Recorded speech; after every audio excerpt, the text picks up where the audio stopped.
Dans cette vidéo, on va voir ensemble comment fonctionne le tableau de bord de WordPress. Donc pour ça, on va aller ici sur mes services,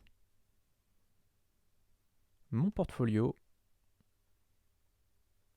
et on va aller chercher notre site. Alors là, évidemment, je te montre la façon de se connecter beaucoup plus longue, mais il y a une autre façon que je te montrerai juste après.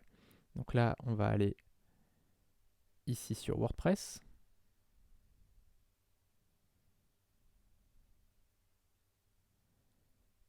Et là, tu vois qu'on peut se connecter directement, donc lien administrateur, admin login. Alors, tout simplement, tu aurais pu faire donc, ton nom de domaine .xyz/wp-admin. Alors, je vais te le montrer.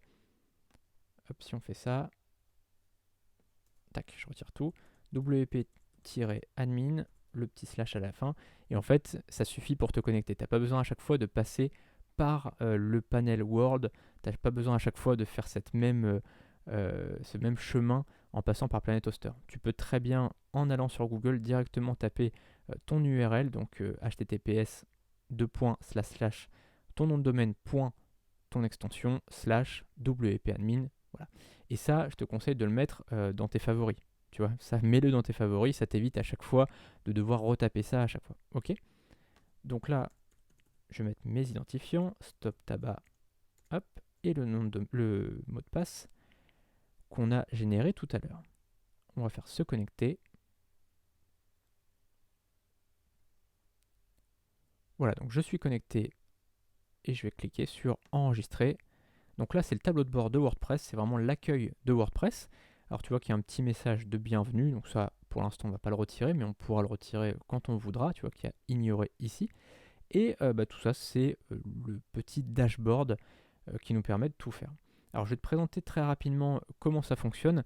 C'est vraiment hyper simple. On va voir ça en détail. Donc comme tu peux le voir sur la gauche, on a un menu qui peut être un peu intimidant la première fois qu'on arrive sur WordPress parce qu'il y a beaucoup de choses, mais t'inquiète pas, tout est relativement clair. Donc là, tableau de bord, c'est cette page-là, ok. Ensuite, tu as accueil, donc c'est cette page-là, et mise à jour, c'est une page sur laquelle tu vas pouvoir faire tes mises à jour quand il y en aura. Donc là, en l'occurrence, tu vois qu'il n'y en a pas, mais sinon, tu as juste un bouton faire la mise à jour, tu vois, c'est vraiment très très simple. Je te montrerai si jamais à un moment donné, on a un thème ou un plugin sur lequel on doit faire des mises à jour. Alors, petite précision, les mises à jour, c'est très important de les faire parce que ça te permet soit d'avoir des fonctionnalités supplémentaires, parfois les plugins ou les thèmes ajoutent des fonctionnalités, ou bien parfois c'est pour corriger des failles de sécurité. Donc tu vois, c'est très important de faire quotidiennement, enfin pas quotidiennement, mais en tout cas très fréquemment les mises à jour.